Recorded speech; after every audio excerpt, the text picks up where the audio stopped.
Aku Siti Fatimah, absen 37. Nama aku Zahira, absen 42. Nama saya Bian, absen 21. Nama saya Alendra Nufan Kamila, absen 2. Nama saya Mikaela Kasais Patinugraha, absen 25. Saya Muhammad Isyafini, absen 22. Kami di sini akan menjelaskan yaitu apa itu lapisan-lapisan tanah dan penyebaran konservasi. Jadi, tanah adalah lapisan bumi yang paling atas, yang terdiri dari bahan padat, cair, gas, dan mikroorganisme, yang secara bersama-sama merupakan tempat tumbuhnya tanaman. Tanah berasal dari bebatuan yang mengalami pelapukan. Perubahan batuan menjadi partikel-partikel tanah disebabkan suhu, air, dan organisme. Komponen-komponen tanah pada setiap tempat bergantung pada jenis tanah, lapisan tanah, pengaruh cuaca, dan iklim, serta campur tangan manusia. Perbandingan komponen tanah yang baik yang dibutuhkan tanaman adalah bahan mineral 45%, bahan organik 5%, air 5%, dan udara 25%. Selanjutnya ada pembentukan tanah. Pembentukan tanah adalah proses alami yang terjadi akibat pelapukan batuan itu dan interaksi dengan faktor lingkungan seperti iklim, organisme, topografi, waktu, dan bahan hidup. Proses ini berlangsung selama ribuan hingga jutaan tahun.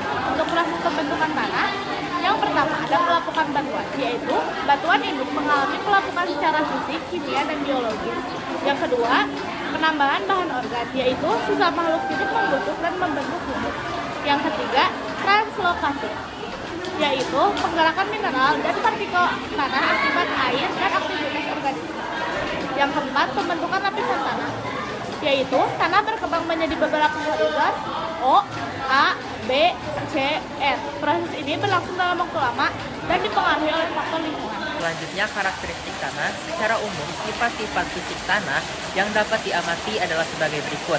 Yang pertama, kesamaan tanah-tanah yang subur adalah jenis tanah yang memiliki tingkat kesamaan yang sesuai, karena beberapa jenis tanah memiliki nilai pH kurang dari 7,0 dan tanah dengan nilai pH lebih dari 7,0.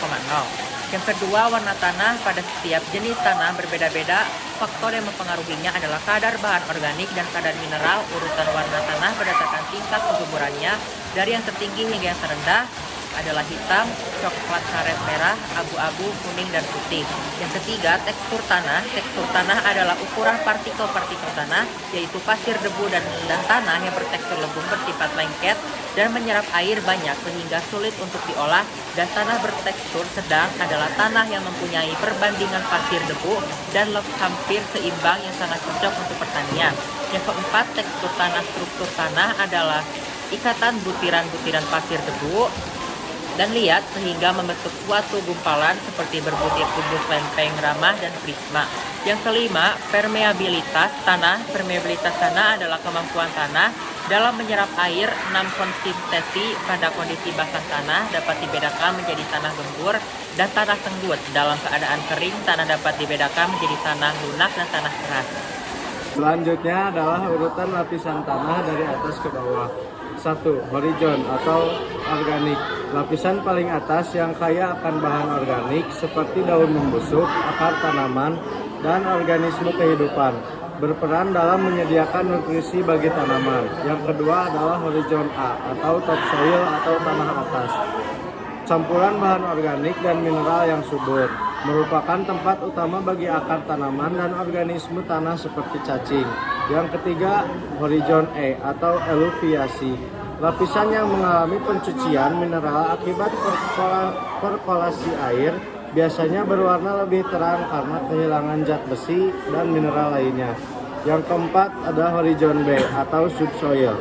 Lapisan yang mengandung akumulasi mineral yang tercuci dari lapisan atas seperti besi, aluminium, dan lempeng.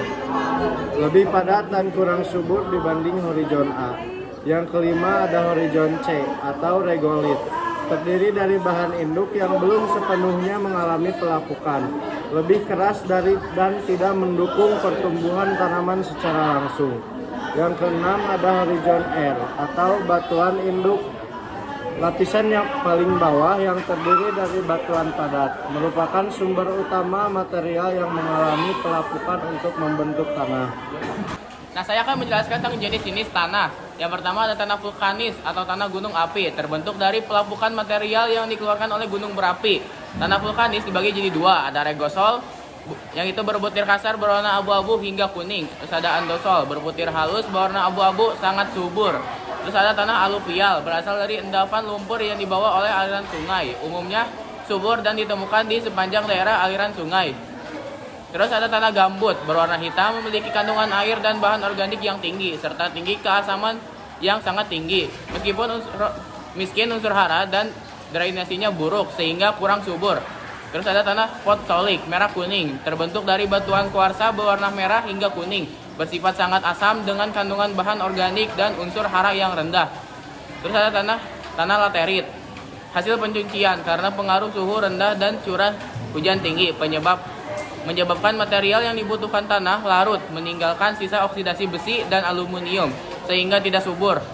Terus ada tanah kapur hasil pelapukan batuan kapur berwarna hitam, miskin unsur hara dan kurang subur.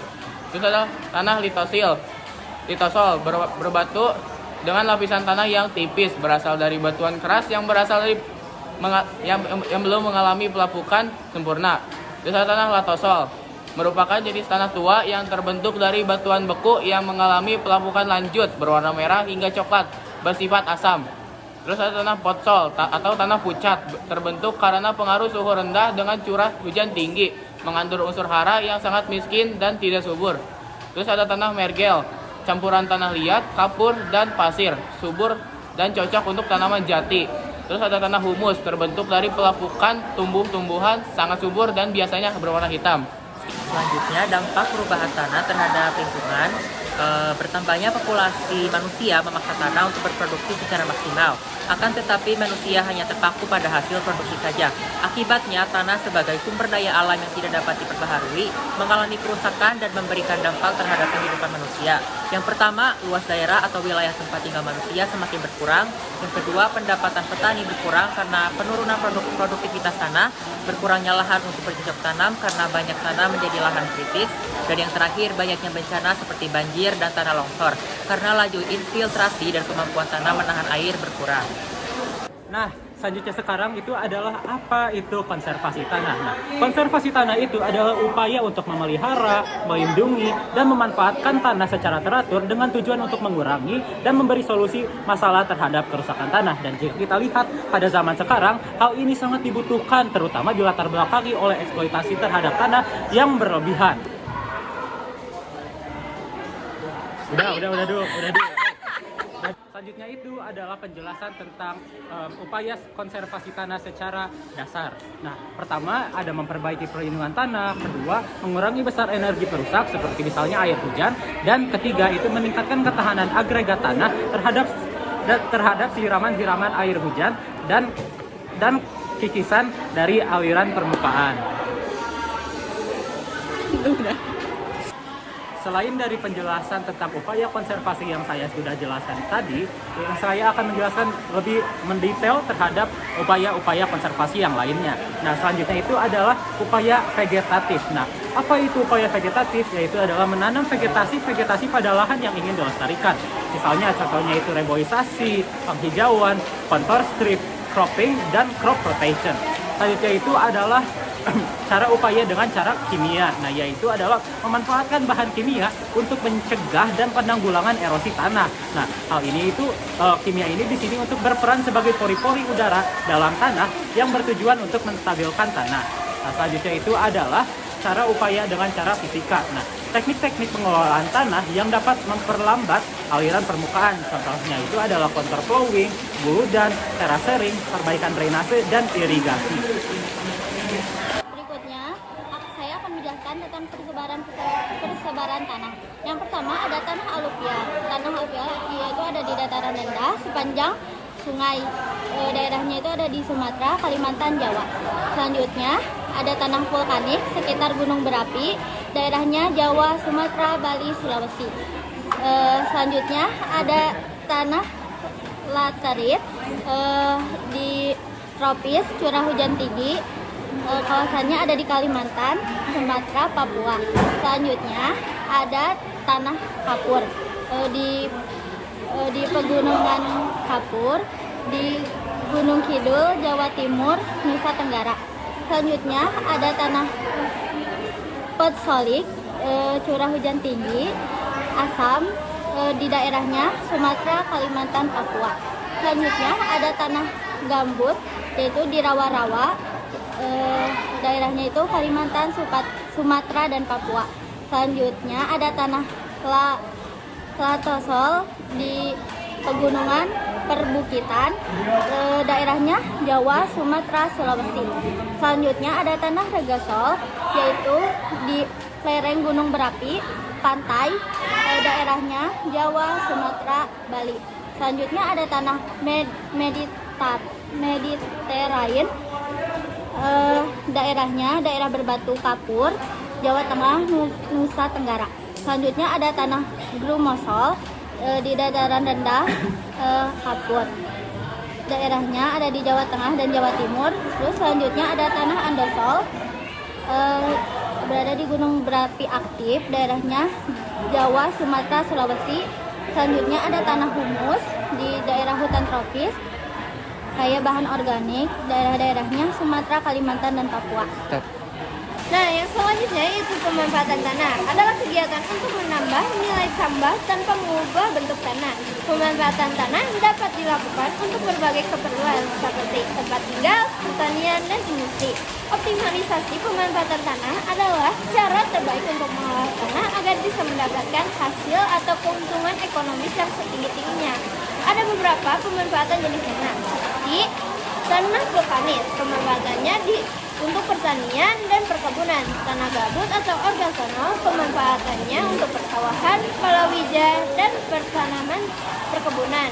Yang ketiga yaitu tanah posolik atau tanah merah, pemanfaatannya cocok untuk tanaman karet, timus, dan akasia.